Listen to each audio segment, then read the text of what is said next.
आपको याद होगा कि आतंकियों ने पहलगाम में सैलानियों से धर्म पूछकर उन्हें मौत के घाट उतारा था। मकसद था भारत में धर्म के नाम पर नफरत फैलाना, लेकिन आतंकिस्तान की कोई भी चाल कामयाब नहीं हुई। पहले ऑपरेशन सिंदूर से भारत ने पाकिस्तान की साजिश का बारूदी जवाब दिया। इसके बाद जब सेना की 2 महिला अधिकारियों ने ऑपरेशन सिंदूर का ब्यौरा देश और दुनिया के सामने रखा, तो पाकिस्तान को उसके किए का जवाब अपने आप ही मिल गया। हमारी ये एक्सक्लूसिव रिपोर्ट देखिए।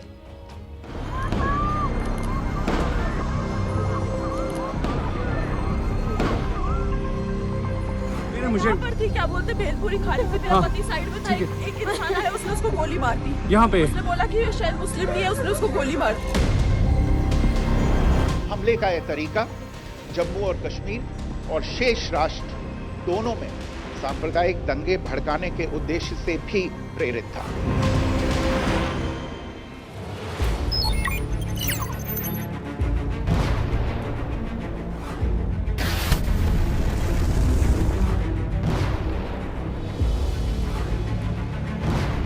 बस 25 मिनट और आतंकिस्तान की धर्म वाली साजिश का धुआं उड़ गया। भारत को हिंदू मुस्लिम में बांटने वाली पाकिस्तान की चाल पल भर में भारतीय सेना के बारूद के नीचे दफन हो गई। पहलगाम आतंकी हमले में आतंकियों ने बेगुनाहों का धर्म पूछकर उन पर गोलियां बरसाई थी। पतियों को गोली मारकर पत्नियों को दर्द में तड़पने के लिए छोड़ दिया था। पति को मार दिया। मकसद था भारत के हिंदुओं और मुसलमानों के बीच मजहबी उन्माद फैलाना, महिलाओं को अकेला छोड़कर दर्द का एहसास कराना। हमले का यह तरीका जम्मू और कश्मीर और शेष राष्ट्र दोनों में सांप्रदायिक दंगे भड़काने के उद्देश्य से भी प्रेरित था। इसका श्रेय सरकार और भारत के सभी नागरिकों को दिया जाना चाहिए कि इन प्रयासों को विफल कर दिया गया। पाकिस्तान शायद भूल गया था कि भारत का सिर्फ एक रंग है, तिरंगा, और एक ही धर्म है, इंसानियत। पहले हिंदुस्तान के लोगों ने पहलगाम हमले के बाद एकजुटता के साथ आक्रोश दिखाकर इसका संदेश दिया था। इसके बाद बुधवार को जब ऑपरेशन सिंदूर के बारे में सेना की 2 युवा महिला अधिकारी ब्रीफिंग के लिए मीडिया के सामने आए, तो सेना ने भी पाकिस्तान के धर्म वाले षड्यंत्र को फेल करने का मैसेज क्लियर कर दिया। इस कार्रवाई में 9 टेररिस्ट कैंप्स को टारगेट किया गया। The locations were so selected to avoid damage to civilian infrastructure. Colonel Sofiya Qureshi और विंग कमांडर व्योमिका सिंह। वैसे तो सेना का कोई धर्म और मजहब नहीं होता, लेकिन कर्नल सोफिया कुरैशी और विंग कमांडर व्योमिका सिंह के जरिए पूरे ऑपरेशन की जानकारी देश के सामने लाकर सेना ने पूरी दुनिया के सामने भारत की एकता का संदेश देने की कोशिश की। साथ ही सेना ने यह भी बता दिया कि हिंदुस्तान की नारी शक्ति सिर्फ सहना नहीं जानती, बल्कि जरूरत पड़ने पर जवाब देना भी जानती है। पाकिस्तान के पालतू आतंकी तो दबे पांव कायराना तरीके से हमला करते हैं। भारत की नारी शक्ति सामने से घुसकर देश के दुश्मनों को ढेर करती है। ये जो 2 महिला अधिकारी हैं, ये जो इन्होंने दिया, ये भी बहुत सिंबॉलिक है। देखिए, हम अपने देश की एक तो नारी शक्ति इसको दिखाने चाहते हैं। दूसरी चीज़ कि हम पाकिस्तान को और दुनिया को ये दिखा रहे हैं कि हमारा देश जो है वो डेमोक्रेसी में बिलीव करता है। Colonel Sofiya Qureshi corps of signal से जुड़ी हैं। 35 साल की सोफिया कुरैशी पहली महिला अधिकारी है जिन्होंने भारतीय सेना की टुकड़ियों का कई देशों में नेतृत्व किया है। वो 2010 से पीस कीपिंग ऑपरेशंस का हिस्सा रही हैं। गुजरात से आने वाली सोफिया कुरैशी सैन्य परिवार से ही आती है। भाई प्राउड है ना कि वो गई, हमारी पैतृकता में है ये। मेरे फादर भी आर्मी में थे, ग्रैंड फादर आर्मी में थे, मैं आर्मी में था, अब वो आर्मी में गई है। All the targets were neutralized with clinical efficiency. Wing commander Vyomika Singh की बात करें तो वो 2004 में भारतीय वायुसेना में कमीशन हुई। उन्हें मौजूदा वक्त में सबसे बेहतरीन विंग कमांडर्स में से एक माना जाता है। व्योमिका सिंह के पास लड़ाकू हेलीकॉप्टर्स उड़ाने का बेहतरीन अनुभव है। चीता, चेतक, इन तमाम लड़ाकू हेलीकॉप्टर्स को उड़ाने में उन्हें महारत हासिल है। वो हाई ऑल्टीट्यूड में हेलीकॉप्टर उड़ाने में माहिर मानी जाती है। ऑपरेशन सिंदूर के साथ ये दोनों महिला अधिकारी भी भारतीय सेना के साहस, शौर्य और किसी भी परिस्थिति में अदम्य हौसला दिखाने की प्रतीक बन गई हैं।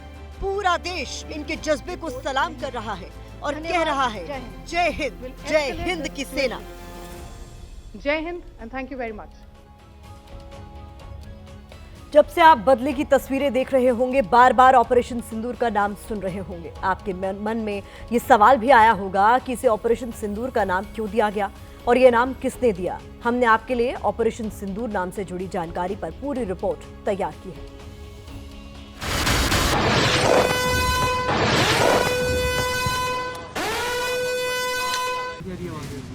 ऑपरेशन सिंदूर के तहत आधी रात को भारतीय सेना ने आतंक के राक्षसों का इस तरह से संहार किया। आतंकी अड्डों पर एक्शन के साथ ऑपरेशन के नाम ने भी 140 करोड़ भारतीयों का ध्यान अपनी तरफ खींचा। चर्चा तेज हो गई कि ऑपरेशन सिंदूर नाम क्यों दिया गया, ऑपरेशन सिंदूर नाम किसने दिया। सूत्रों से मिली जानकारी के मुताबिक पहलगाम आतंकी हमले के बदले के जवाब में की गई कार्रवाई को ऑपरेशन सिंदूर नाम पीएम मोदी ने दिया। 22 अप्रैल को आतंकियों ने पहलगाम में 26 नागरिकों की बेरहमी के साथ हत्या की थी। इसमें सभी पुरुष शामिल थे। ऐसे में पीड़ित पत्नियों के दर्द को समझते हुए जवाबी अभियान के लिए ऑपरेशन सिंदूर नाम सबसे मुफीद समझा गया। भारत ने ऑपरेशन सिंदूर के तहत जो एक्शन लिया, पाकिस्तान को भी समझ में आ गया कि भारतीय महिला के माथे से सिंदूर उजाड़ने की सजा क्या होती है।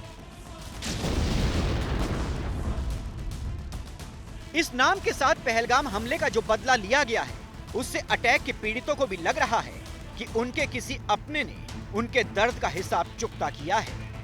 उन्होंने शुभम और वहाँ पे गए मारे हुए 26 लोगों का बदला लिया है और ये मैं आज गर्व से बोल सकती हूँ, हिंदुस्तान बदला लेता है। मैंने जिस समय ऑपरेशन सिंदूर पढ़ा है, मैं पहले बहुत देर तक शुभम को देख के मैं रोई हूँ कि इन लोगों ने जो चीज़ मेरा ख़त्म किया था, आज उस नाम पे इन लोगों ने इतना बड़ा ऑपरेशन हमारी सरकार ने उनके अगेंस्ट चलाया है। उन्होंने हमें किसी को भी नाराज़ नहीं किया है, हमें विश्वास दिलाया है कि वो हमारे नागरिकों को मारेंगे तो हम उनका बदला लेंगे।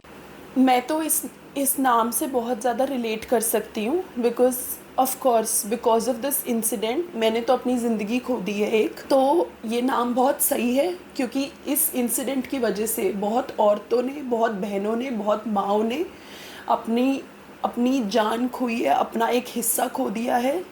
तो ये नाम एकदम सही है। ऑपरेशन सिंदूर के बाद मोदी कैबिनेट की बैठक हुई। बुधवार को ही केंद्रीय कैबिनेट की बैठक के दौरान सेना द्वारा की गई स्ट्राइक के बारे में जानकारी दी गई। प्रधानमंत्री नरेंद्र मोदी ने कहा कि ये हम सबके लिए एक गर्व का दिन है, जिसके बाद पूरी कैबिनेट ने भारत द्वारा की गई इस स्ट्राइक की सराहना की। फिलहाल बैठकों और मंथन का दौर जारी है। पीएम मोदी ने राष्ट्रपति द्रौपदी मुर्मू से मिलकर उन्हें ऑपरेशन सिंदूर की जानकारी दी है। इसके साथ ही गृह मंत्री अमित शाह ने सीमावर्ती राज्यों के मुख्यमंत्रियों के साथ हाई लेवल मीटिंग की है। यानी भारत की स्ट्राइक के बाद भी अगर पाकिस्तान किसी तरह की कोई हरकत करता है तो भारत सरकार और भारतीय सेना उसका माकूल जवाब देने को पूरी तरह से तैयार है। ये तो हुई भारत और उसके ऑपरेशन सिंदूर की बात। अब आपको वो तस्वीरें भी देखनी चाहिए जो भारतीय सेना के जवाब के बाद पाकिस्तान से सामने आ रही है। पाकिस्तान में कैसे आतंकियों के जनाजे उठ रहे हैं, कैसे पाकिस्तानी प्रधानमंत्री शहबाज शरीफ से लेकर सेना प्रमुख आसिम मुनीर तक सबके चेहरे लटके हुए हैं।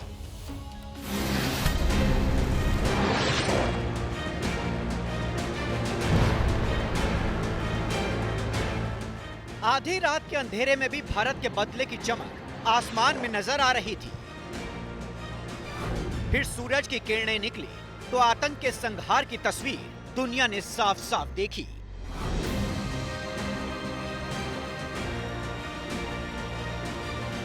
पीओके के बहावलपुर, मुरीद के सियालकोट समेत 9 ठिकानों को भारतीय सेना ने स्ट्राइक से तबाह कर दिया।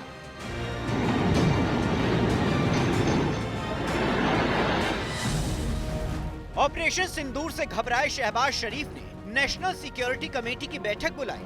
बैठक में शहबाज शरीफ के चेहरे की हवाइयां उड़ी हुई थी। पाकिस्तानी सेना प्रमुख जनरल आसिम मुनीर का चेहरा लटका हुआ था। पाकिस्तान के डिप्टी पीएम इशाक डार मुंह पर हाथ रखकर गम में डूबे बैठे थे। लाजमी है, क्योंकि जिन आतंकियों को पाकिस्तानी सरकार और सेना ने पाला पोसा, अब भारत ने बारूदी प्रहार से उनका अंत कर दिया है। अब आतंकियों के जनाजे की तस्वीरें दुनिया देख रही है। पाकिस्तान दुनिया का इकलौता मुल्क है जहां आतंकियों की नमाज जनाजा में सेना के अधिकारी शामिल होते हैं। कुत्ते की पूंछ सीधी नहीं होती है, तो ये जरूरी है कि कुत्ते की पूंछ ही काट दो। सवाल ही नहीं उठेगा उसको सीधा करने का या टेढ़ा करने का। करेगा वो, फिर तैयार रहेगा वो, क्योंकि उनकी एक आदत है ये। पीओके के मुरीद के इलाके में पुलिस और सेना की सुरक्षा में आतंकियों की नमाज जनाजा अता की गई। कुछ जगहों पर आतंकी AK-47 के साथ मलबे में खाक छानते नजर आए। यानी बेगुनाहों का खून बहाने वाले पाकिस्तान में चारों तरफ मातम पसरा है। पाकिस्तान के लिए ही कहा गया है, जो जैसा बोता है वो वैसा काटता है। पाकिस्तान ने आतंक बोया था और अब उसी आतंक की कीमत उसको चुकानी पड़ रही है।